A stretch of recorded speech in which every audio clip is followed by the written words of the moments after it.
Hello friends, welcome to my channel. तो चलिए देखते हैं पीसी प्रीलिम 2024 के लिए डेली की 30/11/2023 के लिए। ठीक है, तो जो हमारे चैनल पर नए हैं चैनल को सब्सक्राइब जरूर कर ले ताकि आपको नोटिफिकेशन जो है मिलता रहे। तो चलिए शुरू करते हैं आज का पहला क्वेश्चन।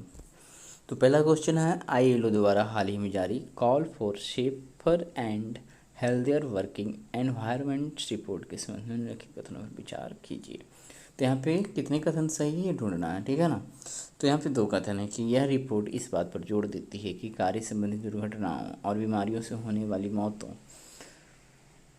मौतें ऐसे प्रशांत क्षेत्र में अत्यधिक प्रचलित हैं। दूसरा है कि घातक व्यावसायिक आघात दर एक सांख्यिकी माप है जिसका उपयोग कार्य संबंधी दुर्घटनाओं या आघातों के परिणाम स्वरूप होने वाली मौतों की संख्या निर्धारित करने के लिए किया जाता है। अतः कथन यहाँ पे 1, 2 दोनों सही, ऑप्शन सी करेक्ट हो जाएगा। ठीक है, आइए देखते हैं इसका डिस्क्रिप्शन। कर अंतर्राष्ट्रीय श्रम संगठन ने call for safer and healthier working environment शीर्षक से एक रिपोर्ट जारी की है। यह रिपोर्ट इस बात पर जोर देती है कि कार्य संबंधी दुर्घटनाओं तथा बीमारियों से होने वाली मौतें एशिया प्रशांत क्षेत्र में अधिक प्रचलित है। अतः कथन पहला सही है। कर घातक व्यावसायिक आघात दरों के आधार पर खनन एवं उत्खनन, निर्माण व उपयोगिताओं जैसे क्षेत्रों को विश्व में सबसे खतरनाक क्षेत्रों के रूप में पहचाना गया था। FOIR एक सांख्यिकी माप है जिसका उपयोग एक विशेष अवधि के दौरान किसी विशिष्ट व्यावसायिक समूह, उद्योग या भौगोलिक क्षेत्र में कार्य संबंधी दुर्घटनाओं या आघातों से होने वाली मौतों की संख्या निर्धारित करने के लिए किया जाता है। ठीक है, तो कथन दूसरा भी सही है। आइए देखते हैं आज का दूसरा क्वेश्चन। तो दूसरा क्वेश्चन है कि भारत सरकार ने निम्नलिखित में से किस अभ्यारण्य में दक्षिण पूर्व एशिया के पहले नाइट स्काई अभ्यारण्य की आगामी स्थापना की घोषणा कर दी है। ठीक है, तो पहला चांगथांग वन्यजीव अभ्यारण्य इसका सही उत्तर होगा, ऑप्शन ए। ठीक है, थोड़ा देखते हैं इसके बारे में। तो इसके बारे में है कि भारत सरकार ने लद्दाख में दक्षिण पूर्व एशिया के पहले नाइट स्काई अभ्यारण्य की आगामी स्थापना की घोषणा की है। करैया चांगथांग वन्यजीव अभ्यारण्य के एक हिस्से के रूप में पूर्वी लद्दाख में हनले गांव में स्थित होगा। ठीक है, कर इसकी स्थापना भारतीय खगोल भौतिकी संस्थान बेंगलुरु की मदद से की जा रही है जो भारत सरकार के विज्ञान और प्रौद्योगिकी विभाग से संबंध है। अतः कथन एक सही है। ठीक है, तो आइए देखते हैं। सूचना का अधिकार अधिनियम 2005 के संदर्भ में निम्नलिखित कथनों पर विचार कीजिए। तो यहाँ सूचना के अधिकार को कानूनी अधिकार के रूप में मान्यता प्राप्त है लेकिन इसे मौलिक अधिकार नहीं माना जाता। तो ध्यान देना, इसको मौलिक अधिकार माना जाता है। 19A के अनुसार इसको स्थापित किया गया था। ठीक है, तो पहला गलत हो जाता है। कितने कथन सही है। कर इस अधिनियम के तहत आवेदक को सूचना सामान्य प्रक्रिया में 15 दिनों के भीतर प्रदान की जाती है। तो ध्यान देना, 15 नहीं 1 महीना, तो ये गलत होना चाहिए। तो ये दो तो गलती होगी। कर RTI अधिनियम की धारा 8(1)J व्यक्तिगत जानकारी को प्रकटीकरण से छूट प्रदान करती है। तो तीसरा कथन सही है। तो केवल एक सही होगा, ऑप्शन ए करेक्ट हो जाएगा। ठीक है, आइए देखते हैं इसका डिस्क्रिप्शन। कर सूचना का अधिकार अधिनियम 2005 वर्ष 2005 में अधिनियमित RTI अधिनियम एक विधायी ढांचा है जो भारतीय नागरिकों को सार्वजनिक अधिकारियों द्वारा रखी गई जानकारी तक पहुंच प्रदान करता है। कर इसकी नींव संविधान के अनुच्छेद 19(1)(1) में निहित है जो भाषण और अभिव्यक्ति की स्वतंत्रता सुनिश्चित करता है। सूचना की स्वतंत्रता अधिनियम 2002 को ही क्या किया जाता है, RTI अधिनियम में बदल दिया गया है। तो और देखते हैं, और है कि संवैधानिक समर्थन क्या है RTI को। तो अनुच्छेद 19(1) से व्युत्पन्न RTI अधिनियम को एक मौलिक अधिकार माना जाता है जैसा कि राज्य नारायण बनाम उत्तर प्रदेश राज्य मामले में दर्शाया गया है। अतः कथन एक सही नहीं था। ठीक है, समय अवधि और छूट। कर सामान्य तौर पर किसी आवेदक को जीवन या स्वतंत्रता से संबंधित जानकारी 30 दिनों या 48 घंटे के भीतर प्रदान की जानी चाहिए। अतः कथन दूसरा सही नहीं है। ठीक है, 30 दिन और या 48 घंटे। कह रहा है हाल ही में डिजिटल व्यक्तिगत डेटा संरक्षण अधिनियम 2023 की धारा 44(3) द्वारा RTI अधिनियम की धारा 8(1)J को संशोधित किया गया है। तो ये कुछ नया पॉइंट है, इसको याद रखना, जो तीसरा था। ठीक है, तो फिर से देखते हैं। हाल ही में डिजिटल व्यक्तिगत डेटा संरक्षण अधिनियम 2023 की धारा 44(3) ठीक है द्वारा RTI अधिनियम की धारा 8(1)G को संशोधित किया गया है जिससे सभी व्यक्तिगत जानकारी को प्रकटीकरण से छूट मिल गई है। तथा पहले से निहित अपवादों को हटा दिया गया है जो इस तरह की जानकारी जारी करने की अनुमति देते हैं। अतः कथन तीसरा सही है। आगे है कि नासा के साइकी मिशन के संबंध में लिखित कथनों पर विचार कीजिए। इस मिशन का उद्देश्य बृहस्पति और शनि के बीच स्थित शुद्ध ग्रह की साइकी का पता लगाना है। तो हमेशा ध्यान देना बृहस्पति और मंगल के बीच है, ये ध्यान नहीं रहेगा तो माइनर यहीं पे जो भी है इसका उत्तर है, क्योंकि क्षुद्र ग्रह इसी के बीच में स्थित है, इसी कारण से ये गलत हो जा रहा है। ठीक है, बृहस्पति और मंगल के बीच, बाकी ठीक है। करैया नासा के deep space optical communications transceiver से सुसज्जित अंतरिक्ष यान है। ठीक है, तो दूसरा कथन तो सही है, केवल 2 ऑप्शन भी करेक्ट हो जाएगा। ठीक है,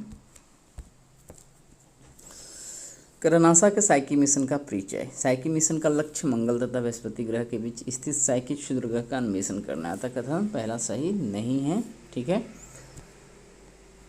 साइकी दुर्लभ मृदा तत्व से समृद्ध क्षुद्र ग्रह है जिसके बारे में माना जाता है कि यह एक प्रारंभिक ग्रह का मुक्त निकल आयरन क्रूड है। तो सबसे पहले ध्यान देना, साइकी तो एक क्षुद्र ग्रह है, दुर्लभ मृदा तत्व, ठीक है, के बारे में जानते ही होंगे, जिसके बारे में माना जाता है कि यह एक प्रारंभिक ग्रह मुक्त निकल आयरन क्रूड है। यह मिशन ग्रीक कोड का प्रत्यक्ष अध्ययन करने का एक अनूठा अवसर प्रदान करता है जो पृथ्वी जैसे पार्थिव ग्रहों के विकास के बारे में मूल्य अंतर्दृष्टि प्रदान करता है।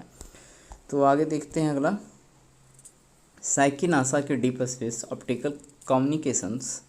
क्या है? साइकी नासा के deep space optical communications transceiver से सुसज्जित नवीन अंतरिक्ष यान है।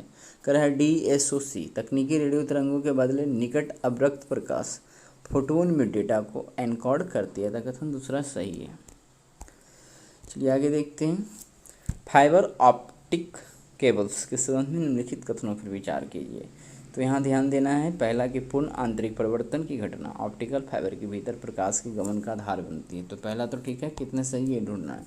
करे fibre optic cable copper cable की तुलना में सौर तथा विद्युत चुंबकीय हस्तक्षेप के प्रति भी बहुत कम संवेदनशील होती है। तो ये सही है।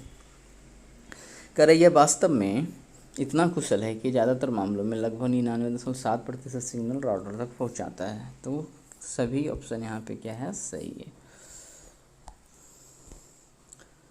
आइए देखते हैं, फाइबर ऑप्टिक केबल।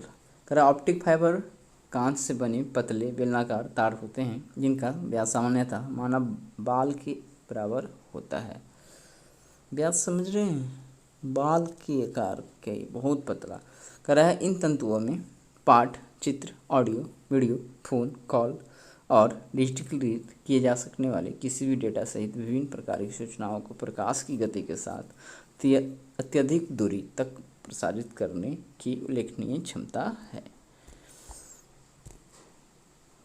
पूर्ण आंतरिक परिवर्तन का सिद्धांत, ये आपका टॉपिक है। पूर्ण आंतरिक परिवर्तन की घटना ऑप्टिकल फाइबर के भीतर प्रकाश के गमन का आधार बनता है। तो ये तो ध्यान रखना है। इसलिए कथन पहला सही था।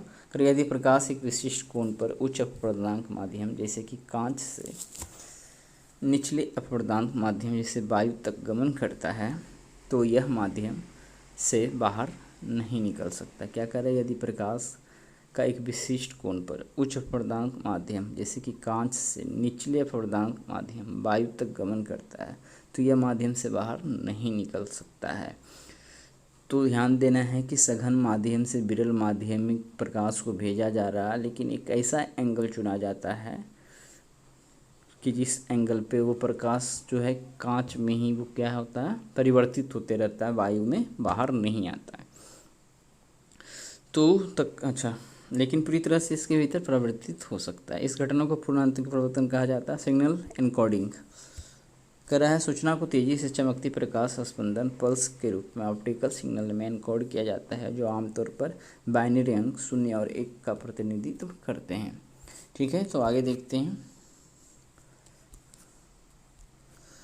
तीव्र गति हाई स्पीड। तीव्र गति हाई स्पीड फाइबर अधिक बैंड विड्थ प्रदान करता है और 10 Gbps तथा उससे अधिक तक मानकीकृत प्रदर्शन करता है। तांबे के उपयोग के साथ इसे प्राप्त कर पाना असंभव है। तर अधिक बैंडविड्थ का मतलब है कि फाइबर तांबे के तार की तुलना में कहीं अधिक दक्षता के साथ अधिक जानकारी का वहन कर सकता है। कर हस्तक्षेप के प्रति अति संवेदनशील नहीं।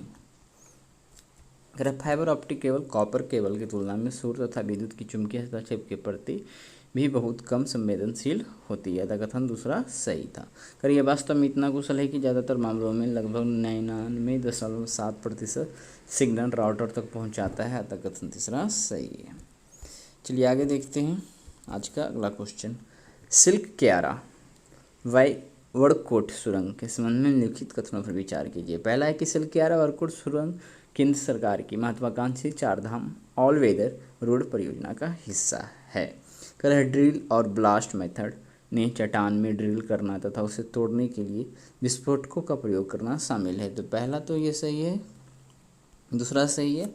अटल सुरंग एक राजमार्ग सुरंग है, ठीक है, जो पूर्वी पंजाब में पड़ता था, जो सिलिकारा वारकोट सुरंग का हिस्सा है, तो ये नहीं होगा, ठीक है। कुछ दिन पहले इस प्रकार का क्वेश्चन था। तो कितने कथन सही है, तो केवल 2 होना चाहिए, ऑप्शन बी, ठीक है। तो आइए देखते हैं। सिल्क क्यारा वड़कोट सुरंग केंद्र सरकार की महत्वाकांक्षी चारधाम ऑल वेदर रोड परियोजना का हिस्सा है। अतः कथन पहला सही है। टनल बोरिंग मशीनें पूर्व निर्मित कंक्रीट खंडों के साथ सुरंग को पीछे से सहारा देते हुए चट्टान में छिद्र या ड्रिल करती हैं। ड्रिल और ब्लास्ट मेथड में चट्टान में छिद्र करना तथा उसे तोड़ने के लिए विस्फोटकों का प्रयोग करना शामिल है। अतः कथन दूसरा सही है। चुनौतीपूर्ण क्षेत्र के कारण DBM का उपयोग प्रायः हिमालय जैसे क्षेत्रों में किया जाता है, जम्मू और कश्मीर एवं उत्तराखंड। अटल सुरंग, जिसे रोहतांग सुरंग के नाम से भी जाना जाता है, भारत के हिमाचल प्रदेश में लेह मनाली राजमार्ग पर हिमालय की पूर्वी पंजाल श्रृंखला में रोहतांग दर्रे के नीचे बनी एक राजमार्ग सुरंग है। अतः कथन तीसरा सही नहीं है, ठीक है। चलिए आइए देखते हैं। निम्नलिखित कथनों पर विचार कीजिए। कथन पहला, मंडल आयोग का गठन भारत के सामाजिक और शैक्षणिक रूप से पिछड़े वर्गों को परिभाषित करने के मानदंड निर्धारित करने तथा उन वर्गों की उन्नति हेतु उठाए जाने वाले कदमों की सिफारिश करने के लिए किया गया था, ठीक है। तो ये तो ठीक है। आगे है कि यह निष्कर्ष निकाला गया है कि भारत की जनसंख्या में लगभग 52% अन्य पिछड़ा वर्ग शामिल है, इसीलिए 27% सरकारी नौकरियां उनके लिए आरक्षित की जानी चाहिए। तो दूसरा कथन भी स्वतंत्र रूप से सही है, ठीक है। लेकिन दूसरा कथन पहले की व्याख्या नहीं कर पा रहा है, इसलिए कथन क्या है, बी सही है। यहाँ पे कह रहा है मंडल आयोग का गठन भारत के सामाजिक और शैक्षिक रूप से पिछड़े वर्गों को परिभाषित करने के मानदंड निर्धारित करने तथा उन वर्गों की उन्नति हेतु उठाए जाने वाले कदमों की सिफारिश करने के लिए किया गया था। आयोग ने सामाजिक, शैक्षिक और आर्थिक पिछड़ेपन के 11 संकेतक विकसित किए हैं। इसका निष्कर्ष यह निकलता है कि भारत की आबादी में लगभग 52% ओबीसी शामिल है, इसलिए 27% सरकारी नौकरियाँ उनके लिए आरक्षित होनी चाहिए। अतः कथन 2 सही है। भारत मानव विकास सर्वेक्षण के संदर्भ में निम्नलिखित कथनों पर विचार कीजिए। तो यहाँ है IHDS पूरे भारत में घरों, ग्रामीण और शहरी इलाकों का एक राष्ट्रीय प्रतिनिधि बहुविषय पैनल सर्वेक्षण है। तो कितने कथन सही नहीं है ढूंढना है। तो पहला कथन सही होना चाहिए, सही है, देखते हैं। IHDS का आयोजन मैरीलैंड विश्वविद्यालय और national council of implied economic research के शोधकर्ताओं द्वारा संयुक्त रूप से किया गया है। तो भारत मानव विकास सर्वेक्षण के बारे में दोनों टॉपिक सही है, इसलिए ऑप्शन सी करेक्ट हो जाएगा। आइए देखते हैं। भारत मानव विकास सर्वेक्षण पूरे भारत में 1503 ग्रामीण और 971 शहरी इलाकों में 41,554 घरों का एक राष्ट्रीय प्रतिनिधि बहुविषय पैनल सर्वेक्षण है। इस सर्वेक्षण के दूसरे दौर के लिए वित्त पोषण राष्ट्रीय स्वास्थ्य संस्थान द्वारा प्रदान किया जाता है। IHDS का आयोजन मैरीलैंड विश्वविद्यालय और national council of implied economic research के शोधकर्ताओं द्वारा संयुक्त रूप से किया गया था। कथन दूसरा सही है। तो आइए देखते हैं आगे। गंगोत्री ग्लेशियर के संदर्भ में निम्नलिखित कथनों पर विचार कीजिए। करैया उत्तराखंड के उत्तरकाशी जिले में स्थित है। कितने कथन सही नहीं है, यहाँ पे ध्यान देना है। करैया उत्तराखंड के उत्तरकाशी जिले में स्थित है। ग्लेशियर गंगोत्री समूह की पर्वत चोटियों से घिरा हुआ है, जिसमें मेरू, शिवलिंग, थलई सागर, चौखंबा आदि चोटियाँ शामिल है। इसका विस्तार गौमुख या गोमुख नामक स्थान तक है, जिसका अर्थ है काउ माउथ, क्योंकि ऐसा माना जाता है कि यह गाय के मुंह जैसा दिखता है।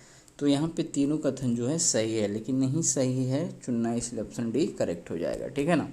तो आइए देखते हैं। गंगोत्री ग्लेशियर का अनुमानित क्षेत्रफल 27 घन किलोमीटर से अधिक है और यह उत्तराखंड के उत्तरकाशी जिले में स्थित है, अतः कथन एक सही है। करा ग्लेशियर गंगोत्री समूह की पर्वत चोटी से घिरा हुआ है, जिसमें मेरू, शिवलिंग, तलाई सागर, चौखंबा आदि चोटियाँ शामिल है, अतः कथन दो सही है।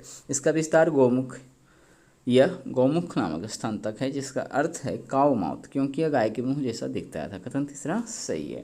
तो इस प्रकार से आज हमने देख लिया। अच्छा सॉरी, कभी और वाक्य है ना, पर्यावरण प्रभाव आकलन के संबंध में निम्नलिखित कथनों पर विचार कीजिए। तो क्या होगा, इन्वायरमेंट इम्पैक्ट आकलन का क्या बोलते हैं इंग्लिश में, एक का मतलब कुछ है ना। ठीक है, आकलन छोड़िए, इसको इंग्लिश में आप देख लीजिएगा गूगल पे जाके। EIA का उद्देश्य विकास गतिविधियों के आर्थिक, पर्यावरणीय और सामाजिक प्रभावों की पहचान करना, भविष्यवाणी करना तथा मूल्यांकन करना है। तो यहाँ पे कितने कथन सही है ढूंढना है। ठीक है, क्या है, EIA को उद्देश्य विकास गतिविधियों के आर्थिक, पर्यावरणीय और सामाजिक प्रभाव की पहचान करना, भविष्यवाणी करना तथा मूल्यांकन करना। तो ये तो कथन सही ही दिख रहा है। करे पूर्ण या आंशिक मूल्यांकन अध्ययन की आवश्यकता है या नहीं, इसका निर्धारण EIA के स्कोपिंग चरण में तय किया जाता है। तो स्कोपिंग और एक स्क्रीनिंग चरण, तो यहाँ पे स्क्रीनिंग चरण हो जाएगा। ठीक है, ना कि स्कोपिंग चरण। तो आइए देखते हैं, ये तो दूसरा गलत होगा, तो केवल एक सही होना चाहिए, ऑप्शन ए करेक्ट हो जाएगा। ठीक है ना। तो आइए देखते हैं। पर्यावरणीय प्रभाव आकलन का उद्देश्य विकास गतिविधियों के आर्थिक, पर्यावरणीय और सामाजिक प्रभावों की पहचान करना, भविष्यवाणी करना, मूल्यांकन करना है, अतः कथन एक सही है। किन प्रभावों को मूल्यांकन करने की आवश्यकता है, इसका निर्णय स्कोपिंग चरण के दौरान किया जाता है वो। ठीक है, यहाँ ध्यान देना है कि जो वहाँ पे कथन था वो नहीं था, किन प्रभावों को मूल्यांकन करने की आवश्यकता है, इसका निर्णय स्कोपिंग चरण में, लेकिन पूर्ण या आंशिक मूल्यांकन अध्ययन की आवश्यकता है या नहीं, इसका निर्धारण EIA के स्क्रीनिंग चरण में होता है, और ऑप्शन बी में ये था, तो कथन दूसरा सही नहीं है। तो इस प्रकार से आज हमने 10 क्वेश्चन देख लिया। तो मिलते हैं कल फिर 10 क्वेश्चन के साथ। इस प्रकार से हमारे चैनल पर बने रहे, वीडियो देखते रहें। धन्यवाद।